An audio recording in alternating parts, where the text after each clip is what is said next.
Welcome to Learning to Glow, a show about wellness, skin health, and self-development. I'm your host, Jess. I'm a mom, entrepreneur, and skincare expert. I'm so excited to share tips on how to achieve healthy skin and bring amazing guests in the field of health, fitness, aging gracefully, and personal growth.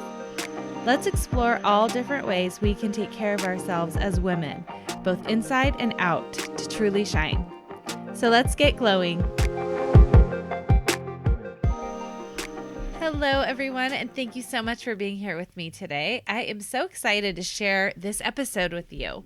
We have guest Tricia Nelson, who is an author and emotional eating expert. I really learned something today, and I was really impressed by how Tricia broke down this topic.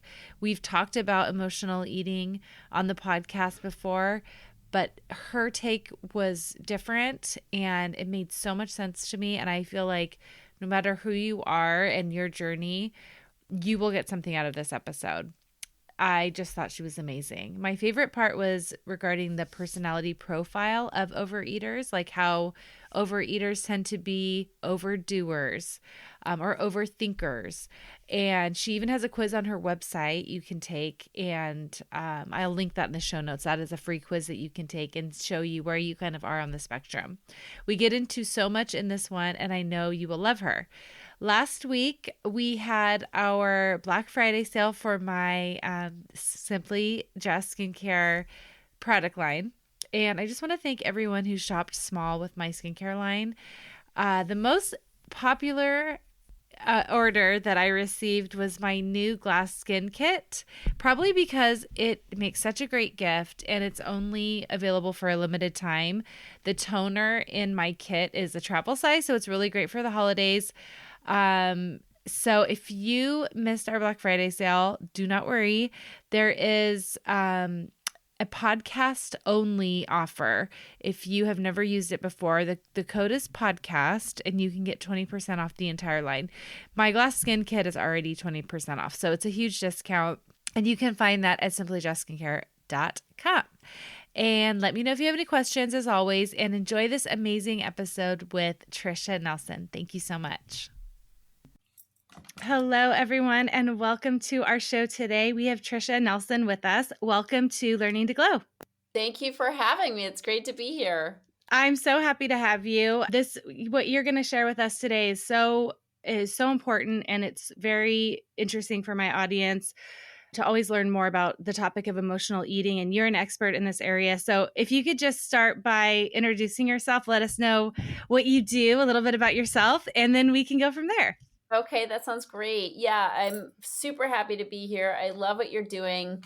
And what I do is I help women who struggle chronically with food and weight to get off the roller coaster ride with diets and crazy exercise programs and just really come home to their bodies and learn how to cope with life without turning to food as their stabilizer, mood stabilizer, comfort, entertainment, and the whole thing. So really transforming women's relationship with food. Yeah. And the weight is a byproduct of that. They don't even have to focus on it. I love that. That's so important. Okay. So I want to ask you about emotional eating and like, what does that even mean? Because I think people think of one thing when they think of emotional eating. But like, what is it actually? And before you answer that, tell us about your story. Like, what got you to want to work in this field and help women with this? Yeah, thanks for asking, because that is where everything started. I think from as far back as I can remember, food was my go-to. Like, I loved to eat. I loved to cook. I loved to serve food to other people. Even as a kid, I played restaurant with my sisters. And so it just was a highlight for me. Like, I was excited about sugar. I was excited about, coffee cake and muffins, and sugar, fat, and starch were like my 3 favorite food groups. And if you get them all together in one item, all the better. But so that was the highlight for me, which would have been fine, except I did gain weight easily. And by age 21, I was 50 pounds overweight. And that was a problem for me. I was very self-conscious about my weight. I didn't like being fat. I had a roll on my tummy that I would scrunch up in my hands and imagine cutting off, like you cut fat off the side of a steak. I thought about getting some disease where I'd automatically lose weight without having to try. Or Oh. I know, right? Isn't that the saddest thing? And then I even thought about like going enlisting in the army, so I'd have to go through boot camp and lose weight because I hated exercise. So some kind of outlandish things, but that is really indicative of how out of control I felt. Like I can't, and of course I dieted and I read every book out there. And I wasn't stupid. Like I knew what to eat. Like you read a few diet books, you get the gist, like salads and vegetables and good healthy proteins and fats and the whole thing. But I couldn't follow through on what I knew. And it was really frustrating to me. And it wasn't until I was like, okay, this dieting thing isn't working. Cause I'd be like down 20, up 10, like down 15, up 20. And I had like 5 sizes of pants in my closet because I never knew like where I was going to be on that roller coaster ride. And at some point I'm like, and I was young, so I was really blessed to get that this is a losing strategy, like, and not losing in the right way. Like it wasn't working. And I realized I really needed to find another way. But what is that? Like everybody's like diet and exercise as many years ago. And I was very blessed when I was like enough with dieting. I was blessed to meet somebody who like basically said to me, Tricia, you don't have an eating problem, you have a living problem. And from that point on, I started to go inside and address my living problem because my eating was so caused by stress, like stress and buried emotions and just habit. Like food was my go-to. If there's food around, my hand was there, like a candy jar, cookie jar, whatever. I was dipping into that. But changing my relationship with myself and obviously with food changed everything. And I've been in a thin body since, and I'm very blessed. And then I worked with that person who helped me. We worked together to help other people. And eventually I founded Heal Your Hunger and started my online process of helping people and making a bigger impact because of the internet, because I can, reach people around the world. Oh, I love that. I'm sure so many people can relate to your story. I also did the restaurant, play restaurant as a kid. Fun, right? I can relate to a lot of what you're saying because I've always like been drawn to food and serving people, and it can be really fun. Like it's just something that some people go to, and that's just how they are. But maybe now we can talk about my question about emotional eating, because this is something that you were able to figure out. Okay, it's deeper than just following a diet plan. And we've talked about this so many times on the podcast. Like we know the basics. If you have a bunch of weight to lose, it's not that hard to figure out, but it's not, because that's not the reason that we're needing to lose weight in the first place. Exactly. So my definition in the simplest way possible of emotional eating is eating to feel better. Like, and that is like you're eating to change your mood, and sometimes we eat to feel worse, to be honest. So it's really eating to affect a change in how you feel. So it really has nothing to do with your nutritional need. Of course, if you're hungry, you want to feel not hungry, but that's not what we're talking about here. We're eating because we don't feel right and we want to change that. And so that's a problem because it does become a habit. And then it gets like it's a runaway train. Like then you can't stop it because it's a habit that's really an addictive habit. And so, we have to back that down through addressing how we feel, like what's wrong with how I feel. And that's when, it was said to me, I have a living problem. That's really what I have to look at is how am I living such that I feel bad and need food to medicate, And so to me, we're not used to looking at it that way. We're used to saying, oh, but I love chocolate. Like, oh, but, in the holidays, I love those pretty packaged foods or, whatever, the pretty icing on the cake or muffin. So, we have to realize that's fine. I do love food. Like food is great. Food is beautiful. It's, tasty. Sugar is awesome. And when you have negative side effects and it's really, really making you unhappy in another way, then we have to look at it. Like if it isn't a problem for somebody, it isn't a problem. It was a problem for me because I gained weight and I hated that side effect, and so looking at the emotional part of it.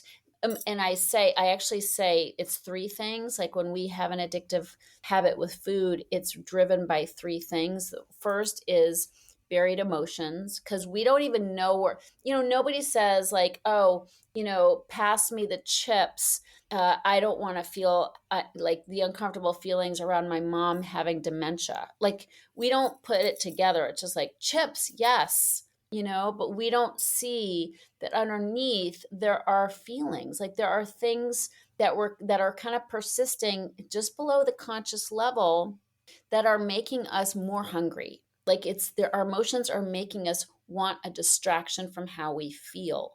So buried emotions, stress, because overeaters are overdoers. Okay. So we are overdoing all the time, putting way too much on our plate, so to speak, pun intended, and we basically we have no time for ourselves, no time for healthy meals. So we're eating on the run, we're snacking in the car, whatever, in front of the TV with a late night binge.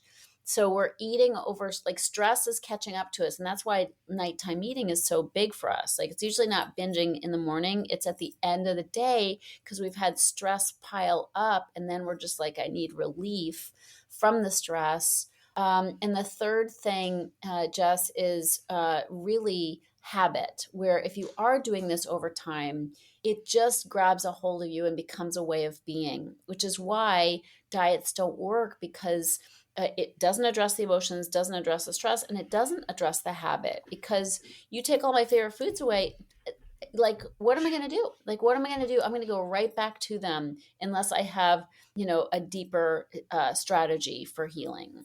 Oh, that's so true. I've never heard anyone talk about how overeaters are overdoers. And that makes so much sense. And Yeah. after like a full day of, and probably a lot of women dealing with this are helping everybody else and doing everything for everyone else. Yes. And then like I can see that at the end of the day, that's their Yes. time, because it's like, okay, I need to disconnect from what just happened to me today. And like, that is a mindless, and then like the habit of just strengthening that habit, that it all makes so much sense. That's so great. So when you're dealing with a client, or even you yourself, when you were going through this, what are some mistakes that people make when they're starting this journey? Because I feel like a lot of people probably just go straight to the diet, Yeah. obviously. But if somebody's like, okay, I don't want to do that anymore, like I've gotten to this place where I know this is not good for me, I want to start a change, what are some mistakes that they make at that stage?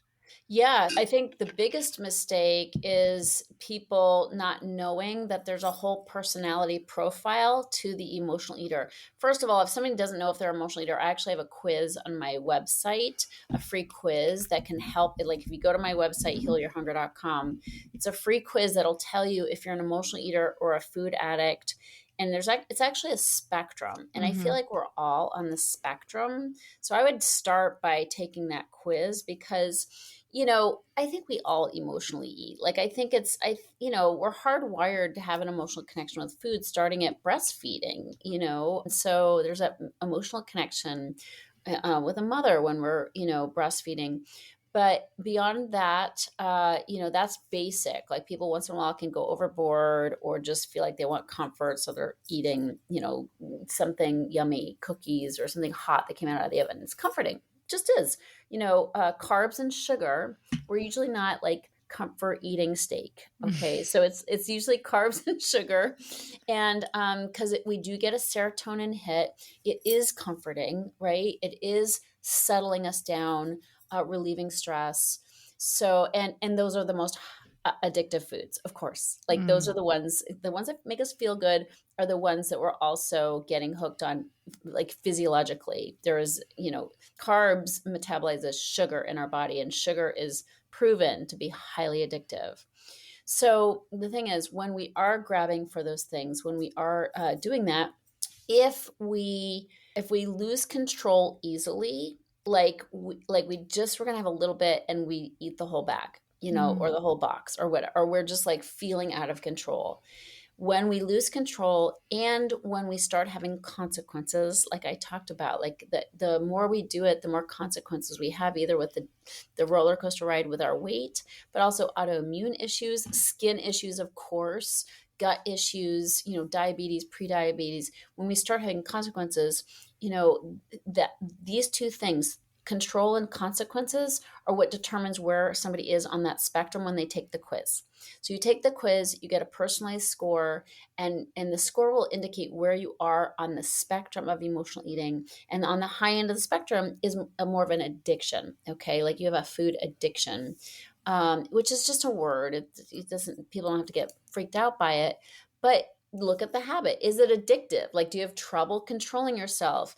Are you having some negative consequences? Are you binging and feeling like crap? Are you like not wanting to have sex because you feel crappy in your body? You don't want to be touched or seen. Like, there's all, are you depressed or anxious? Like there's so many consequences that don't even meet the eye. There aren't just weight consequences. There are mood consequences. There are libido consequences. There are skin consequences. They're not fitting into our cute clothes consequences, which is a bummer, Mm-hmm. So that's why I recommend the quiz as a first step, is determining where you are on that emotional eating spectrum. The other thing is that there is a personality profile of emotional eaters. And this is another thing that we don't think of because we think it's about the food. Like, it's about the foods we eat, it's about the foods we obsess about. But my experience is, like the overeater being an overdoer, that is one of the profile personalities, or one of the personalities in the profile for emotional eating. And in my book, I talk about the anatomy of the emotional eater, which is actually 24 personality traits, overdoing being one of them. Caregiving. So I heard you say, like, taking care of everybody else. Classic for people who have emotional eating, tendencies. Like, we are caregivers. You can find us in nursing. You find us as social workers and psychologists.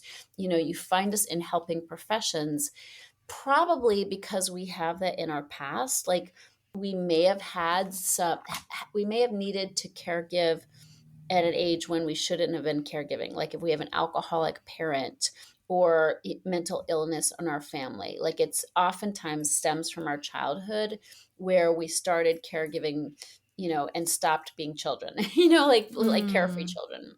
So caregiving is big for us.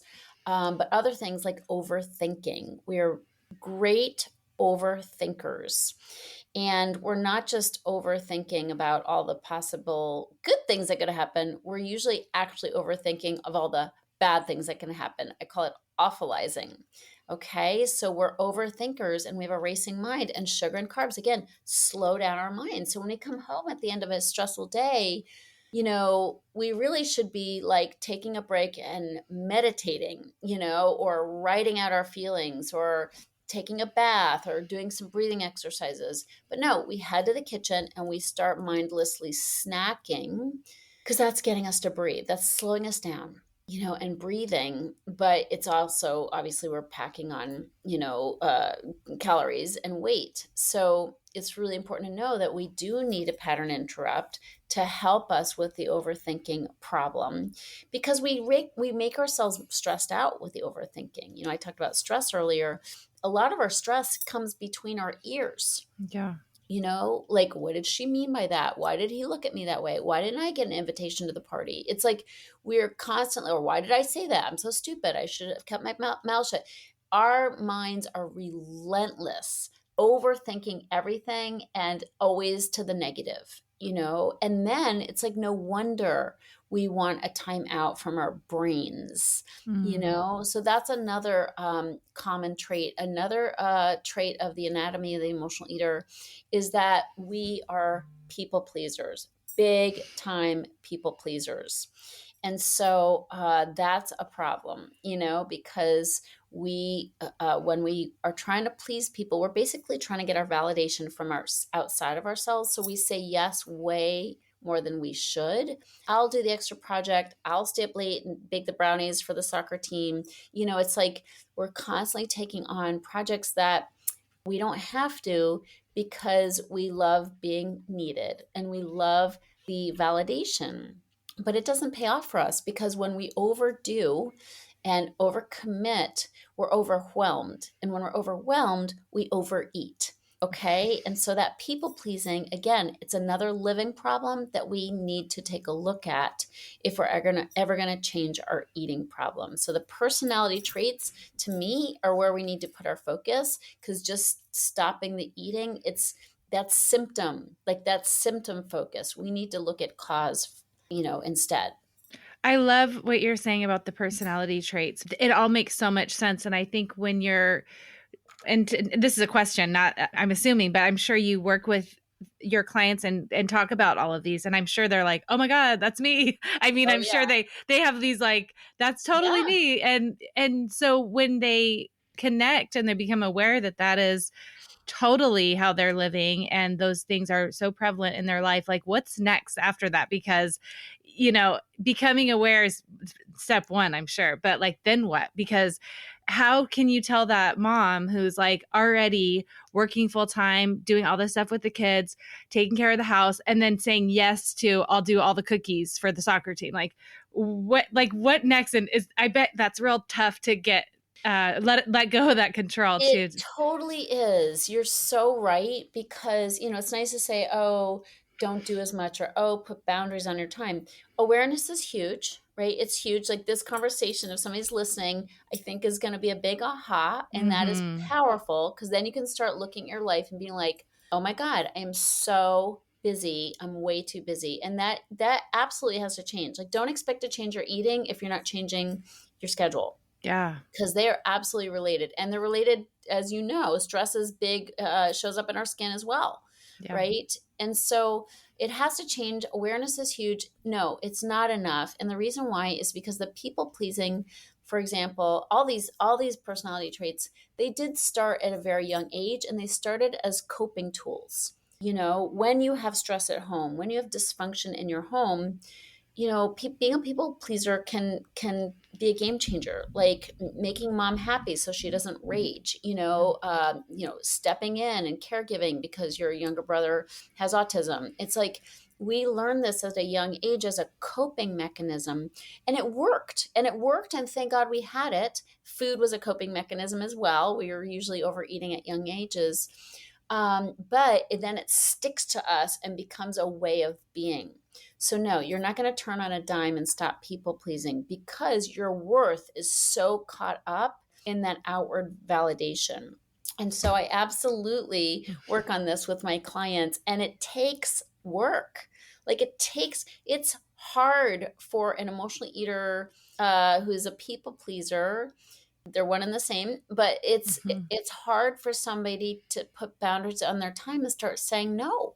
So we literally support each other and cheer each other on. We celebrate setting boundaries on our time, and we do it in a nice way. So we're not, being an ass about it. But I tell people, say what you mean what you say, and don't say it mean. Because sometimes when Yes. we've been yes, yes, yes, when we're fed up and ready to say no, it comes out a little too strong.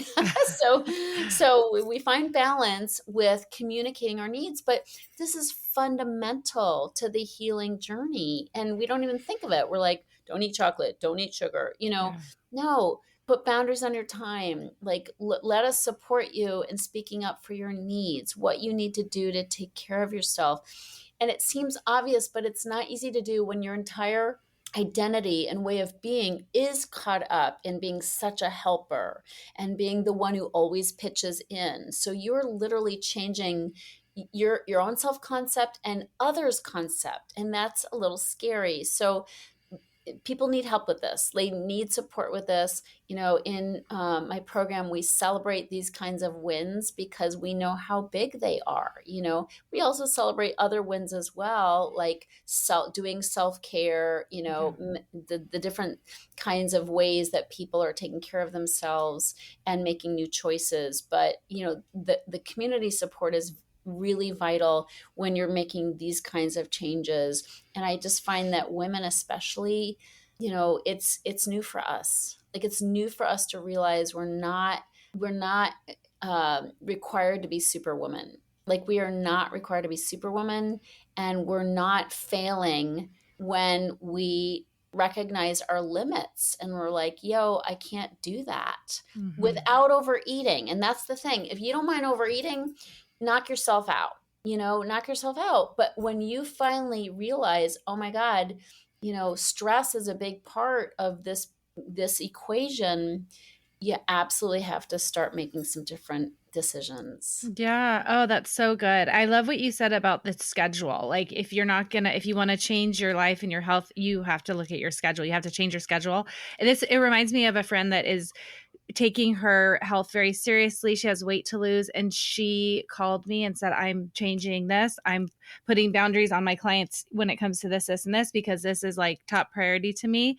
And I Yeah. was like, wow, it's so beautiful because she's able to recognize this is going to take, it's not just let's restrict and white knuckle. Like, I got to change fundamentally what I'm doing Yes. here. When you're dealing with a lot of clients, do you see other addictive behaviors and patterns? Because if, this is deep, and especially if a lot of women who are dealing with this overeating issue, and you say, this started as a child in a lot of cases, like the need to protect or caregive at an early age, or maybe chaotic families or whatever, do they also come in having, maybe they also are drinking too much, or there's other addictive things that they're dealing with at the same time as the overeating? Yeah, yeah. When you have one addiction, why stop at one? It's like, so, I have an addictive personality, and it's really easy to get hooked on other things. And Yeah. again, if I just deal with a symptom, it's going to be really easy to just switch addictions. I call it switching deck chairs on the Titanic. Like, you're still going down because nothing's really changed. And that's why the deeper healing is so vital, so that you're not just switching addictions. Very common for people to do that. When you go deeper and deal with the stress and the emotions, then you don't have to be reaching for something, because we're reaching for something for relief, right? Remember, I said the emotional eating, we're eating to change our mood. We can eat gummies to change our mood, drink to change our mood, right? Shop online to change our mood. They all work. They give us, that hit in our brain. We get the dopamine hit. And so it works temporarily, but of course, it doesn't fix anything. And oftentimes it just creates more problems, because then here we are, multi addicted and checked out. Yeah. We're checked out. And so we laugh about needing a glass of wine to take the edge off. But if that one glass of wine turns into two or three every night, and we're not totally present with our kids, and we can't wait till they go to bed so we can sit in front of the TV with a bowl of popcorn and wine, it's something that really should be looked at, unless, again, it's not causing enough pain. Unfortunately, a lot of times we're motivated by pain. Yeah. Something happens. But absolutely, when you have an addictive personality, it bleeds into all kinds of things.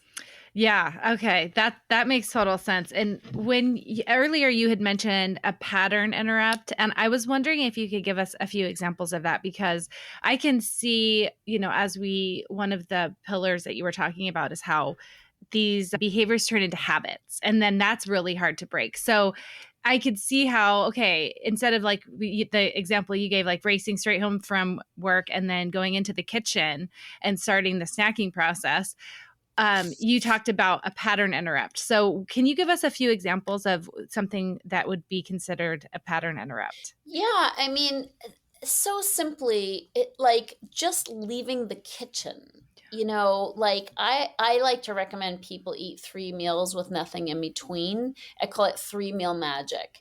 And that's about the only food advice I give people, because it's, again, we've read so many books.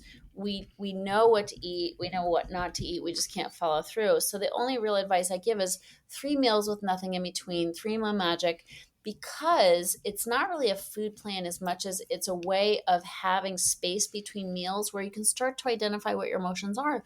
When you're grazing all day long, you're basically numb all day long and you don't really know what you're feeling.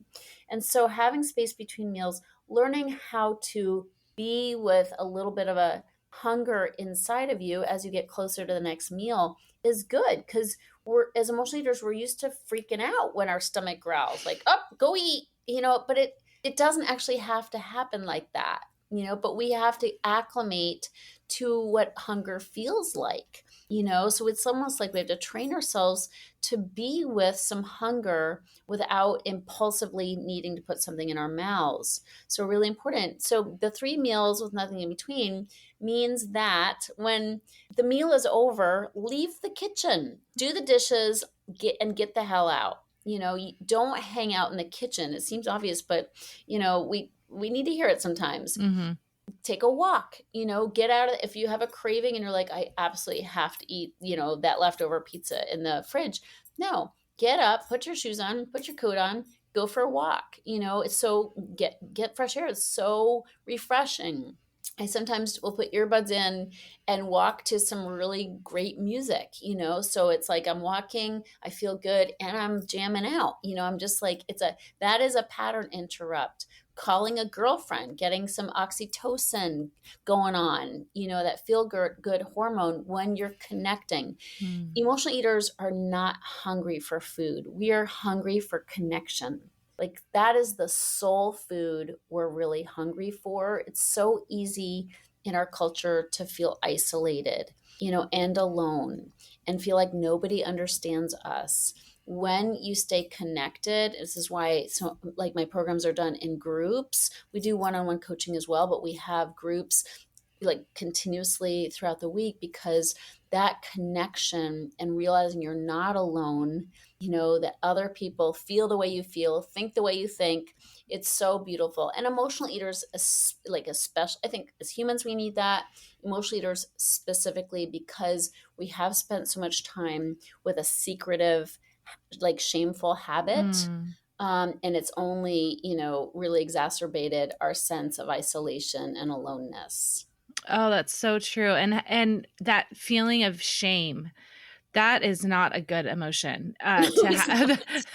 That vibration is low. Yeah. So being able to, and I feel like it's so easy to be shameful when you Yeah. don't talk about it. It's like, it just makes it grow, that feeling of shame. And it's like, this is like the same thing that I was talking about with that friend I had mentioned earlier. And she was like, being able to say like, I feel shame for this. And not being able to talk about it or share just makes that feeling so much worse. And so I can see how it's essential and going through this, to have that community and to have the person who can be like, me too. And then you're like, okay, I shouldn't feel shame. I'm not the only one dealing with this. This is so common. And so it's so good. This is so amazing. Can you please tell us, like, if people want to learn more about the community, tell us a little bit more about that. And then I'll make sure in the show notes to link the quiz so everybody can find out for the personality. I'll link that, but tell us about your program. And you also have a book. Yes. So my website is the best place to go for my book, for my TEDx talk where I talk about eating out of the garbage, and for the quiz. And also for a one-on-one, if somebody wants to have a connection and talk, about what it would mean to work with me. My website is healyourhunger.com, HEAL, healyourhunger.com. And again, all that is on there, but front and center is the quiz, and it's a great place for somebody to start. And then the other resources are there, including the book as well. The book is called Heal Your Hunger: 7 Simple Steps to End Emotional Eating Now. Well, you are incredible. I'm so, so happy that you were able to come on and share with us. Thank you so much. I will link your website in the show notes so everybody go and check that out. Are you on social media at all? I am, and Okay. thank you for having me. My Instagram is Tricia Nelson _ at the end of Nelson. Okay. And I think my TikTok is that as well. I'm just starting to get back into TikTok, so I think that's there as well. I'll link those for you Okay, as well in great. the show notes. But thanks again, and everybody go check out Tricia. Thank you so much. Great to be here. Thank you for listening to this week's episode. Please subscribe and review so we can reach more people who want to learn to glow alongside us. See you next time.